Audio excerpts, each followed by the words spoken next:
All right, so a pretty common question that I get is how do I maintain my goal weight once I've achieved it?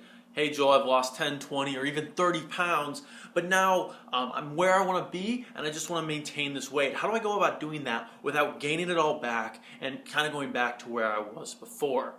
And the answer to this question is pretty simple. If you've been around the site, you've done Impossible Abs, I take things relatively extreme. I go for extreme challenges in a short period amount of time. Because of that, we focus on, basically taking things to the extreme. So in Impossible Abs, I tell you to cut out milk, cut out grains, and cut out, even really high sugar content fruits.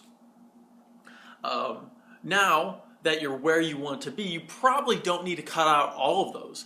You can experiment a little bit. You can start kind of trying to figure out what works best for you. And the last 8 or 12 weeks that you've been doing Impossible Abs or a similar program, you've probably been able to learn a few more things about how your body processes different types of food and how you react to different types of food.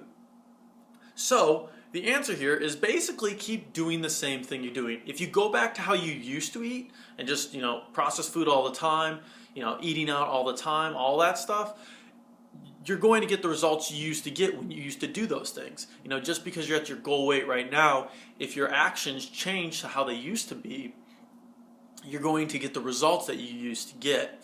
So what we've hopefully accomplished throughout the challenge is not only, okay, you completed it, you finished it, and now you got to your goal weight, but you've also learned things throughout the challenge. You've learned what types of food you feel better with, what types of food give you better energy, and how you feel when you eat different types of food.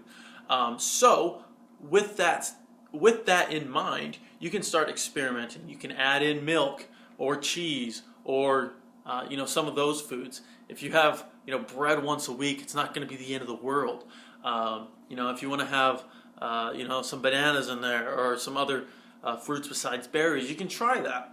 But what you need to do is you need to monitor your scale. And so if you're weighing yourself in weekly, as we talk about throughout the guide, then you should be monitoring any changes you have.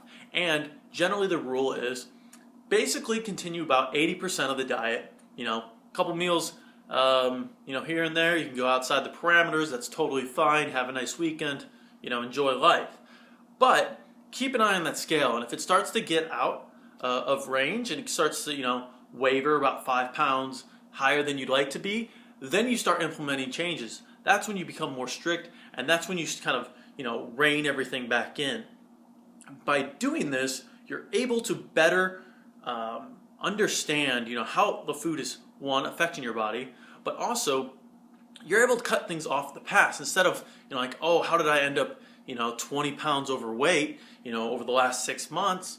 You're able to tell, and if something starts to happen, you can start and reverse that problem at 5 pounds overweight rather than 10 or 20 or 30 pounds overweight when it starts to seem way more difficult, a little bit more discouraging, and almost impossible. So basically, continue about 80% of your current diet. A couple meals here and there aren't going to kill you. Enjoy yourself. Have a good time. But remember the principles you learned throughout the challenge. Remember how food affects your body, and keep an eye on the scale. If it wavers, beyond where you'd like to be, change things.